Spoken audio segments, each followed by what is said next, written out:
Please subscribe my channel. Thank you. हा हा हा हा। बच्चों, आज मैं तुम्हें एक चालाक बूढ़ी अम्मा की कहानी सुनाऊंगा। कैसे वो गरीब से अमीर हो गई अपनी बुद्धिमानी से। एक बहुत बड़ा गांव था। उस गांव के लोग बहुत ही कर्मठ थे, यानी कि कठिन परिश्रम करने वाले। एक बार उस गांव पे एक मुसीबत आ गई। उस गांव में रोज रात को घंटे की आवाज आती थी, टन टन टन। महाराज को ये बात पता चली तो उनके मंत्री ने उन्हें सलाह दी, महाराज आप इस पूरी घोषणा करा दीजिए इस पूरे राज्य में कि जो भी उस घंटे वाले भूत को पकड़ के भगा देगा, आप उसे सोने की मोहरें देंगे। इस तरह का विचार उनके मंत्री ने उन्हें दिया। ऐसी मुनादी पूरे गांव में और आसपास के गांव में करा दी गई कि जो भी इंसान उस घंटे वाले भूत को भगाएगा उसको राजा उचित इनाम देंगे। वहीं उस गांव में एक गरीब बुढ़िया रहती थी।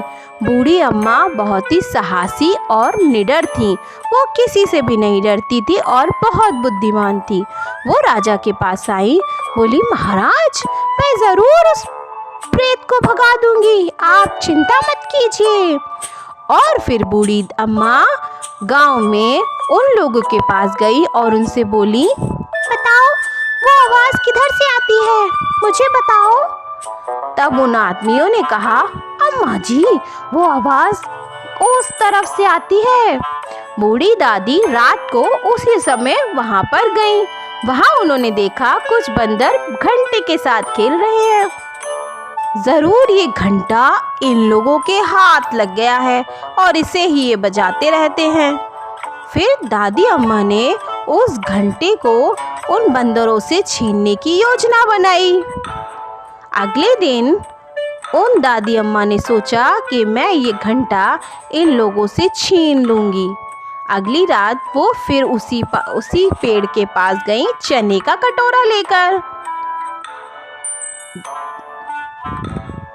चने का कटोरा हाथ में लिए दादी अम्मा जैसे ही गईं, उन्होंने सारे चने ज़मीन पर बखेर दिए और चने खाने के लिए सारे बंदर इकट्ठा हो गए और उन्होंने चुपके से पेड़ से चने नहीं घंटा उतार कर पानी में फेंक दिया।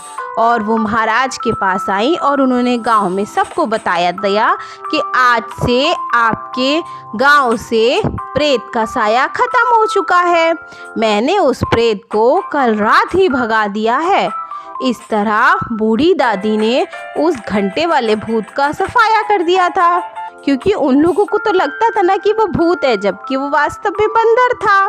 पर किसी ने इतनी हिम्मत नहीं दिखाई थी उन बूढ़ी दादी के अलावा। उन बूढ़ी दादी को इसके लिए राजा ने बहुत सारा उपहार दिया और वो बूढ़ी दादी खुशी खुशी अपने घर चली गई और अमीर हो गई।